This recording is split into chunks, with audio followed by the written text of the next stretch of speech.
but do you have a Hulk Hogan story that no one else is aware of? Well, when we were doing double shots up there on weekends, I flew with Hogan on his Learjet from one town to the other to make the day show and the night show. I don't guess a lot of people knew about that. Oh man, so you're riding high. He kept me as, I guess, maybe as special ref. Yeah. Well, he must have trusted He you. should have all the shit he put me through. Have you spoken to Bret Hart since then? Since 1987? Yeah. Okay. Oh yeah. Well, back you know, I have another shirt, ref merch shirt. Says damn right I did. And a lot of people want me to say it. Can you write on it, I screwed Bret? I go, no, I can't do that. A while back, maybe 3 or 4 years ago, I would do it, but Bret and I made up, and before my brother passed, we were at a house show or in the indie show, and he was there, and he called us to the ring, and he put us over like big time, and so now Bret calls me now and then, and I'll call him, and we got a good relationship back, and I'm not going to screw it up by writing something on a dumbass shirt that's going to destroy our friendship. Of course. Because, so your entire life, have you been worried, though, about bumping into Bret Hart? Well, for a long time, it honestly, it bothered me, and it was bad for me, you know, because I carried it with me for a lot of years. And once we met one time in the airport, and I wanted to talk to him, and he said, I don't want to talk to you. I go, okay. He was talking to my brother, and I said, can I talk to you for a minute? He goes, I don't want to talk. I said, okay. So I let it go, and that was it. And as time went on, you know, it finally worked out where we got to see each other, communicate, and push water over the dam. That's all. Like, is there, what happened? Why do you feel like referees, the spotlight was taken off of them? Well, that was done by Vince McMahon. He didn't want the referees, he didn't want the announcers to announce the refs. The old school, you had to work and be smart because they never gave you everything. You know, a lot of times back then I'd go, what's the finish? They said, just count. And she said, okay. But nowadays, but we did know the finish a lot of times. I mean, 99% of the time, we did the finish. Some of the old guys just didn't want to come through and tell you what it was. They said, just watch your match and count. It's okay. So that way, as time went on, a few of them got counted out because I didn't know what they were doing, and they were lazy or full count, kicking. So 1, 2, 3. They think the referees they have today, I think they're they want to be part of the show, but it ain't working. You know, they want to do the E, all the bumps. They want to sell while the guy's body slamming. Oh my God! And I just don't go for that. You know, And it's true. all the things that I've ever done with the talent back in my day was because I was told to do it. I asked to do it. I didn't do it on my own, ever. And I just think it's kind of bad when a referee's selling the bumps of the match and they're not taking it anymore. My God. But was there someone that when you saw that you had to referee for, you go, oh God, this person? Macho Man. Macho Man. Because he was such a perfectionist? I mean, when it comes to WrestleMania, he give you a sack of papers that thick of the whole match, way before it was ever going to go on. I mean, two weeks before the WrestleMania, and then he come back and I'll go, damn, this is a joke here, you know. But that's how he was. He was a perfectionist.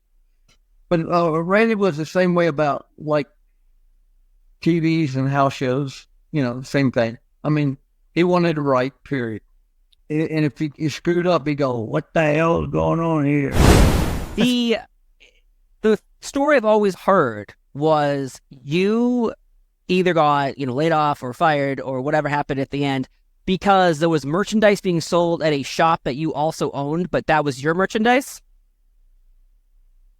No, well, I went and parted with a guy, but the merchandise was bought from the same people that WWF bought them from. Okay. But the whole deal was that when Johnny brought when WCW came in, if you look back, a lot of their agents started disappearing because Johnny wanted to use their agents. Okay. And my brother was an agent, and he was Vince's right-hand man. So the whole thing was a big lie anyway. But about me doing the T-shirts and all that, I mean, so Johnny fired me, and because he wanted to get rid of my brother. Oh, why would I give up a $250,000 a year job for a $12 T-shirt? Right. It never made sense to me. The truth was never told. It was all a lie. But it was other places I went, and I just kept going. Yeah. No. Do you think you'll ever be inducted into the WWE Hall of Fame? I don't know. I should, but I don't know. Why do you say you don't know? Yeah, there was a few problems when I left with me and Vince, and so I don't know. Have you spoken to Vince since you left? Yep. Never. The only people I really talked to was Tim White and Sergeant Slaughter, and I talked to Tony Schimmel and Mike Hill. They should have put Tim White in the Hall of Fame way before he passed away. Great. I think the Hall of Fame means nothing if you're not alive. You don't get any benefits out of it. It's just, what good does it do you? And would it do me if I was dead and they put me in the Hall of Fame? Right. Nothing. What does it mean? Nothing. I don't know it. Timmy didn't know it. So what the hell? And he's not the only one. Vader and Macho Man. Macho Man, all of them. I mean, what good does it do you now? But Timmy deserved it way long before they gave it to him. Before he passed, he deserved it probably 10 years before that. The way he took care of Andre and kept Andre going and everything, and but and there's a lot of other referees that need to be in the Hall of Fame, but I don't know if they're going to put any referees in or not. No big deal to me either way. Steve Rose. What's Steve Rose doing in there? WrestleMania 14, he got a tombstone by Kane, and the next year he got chokeslammed wearing a chicken costume. That's it. What? Donald Trump. Oh God. What the hell are you doing in there? Let's not open that can of worms here. It's like you're taking a bump. I mean, all the people in the Hall of Fame that's not wrestlers, they don't belong in the Hall of Fame. Great. Would any of those people go in the Baseball Hall of Fame or the NFL Hall of Fame? Hell no, they wouldn't. So we can get all these jabronis to come in. It's a joke. I agree. Back in, what was it, 97? 98. I was in Boston, Massachusetts, and I had a brain aneurysm during the day before WrestleMania.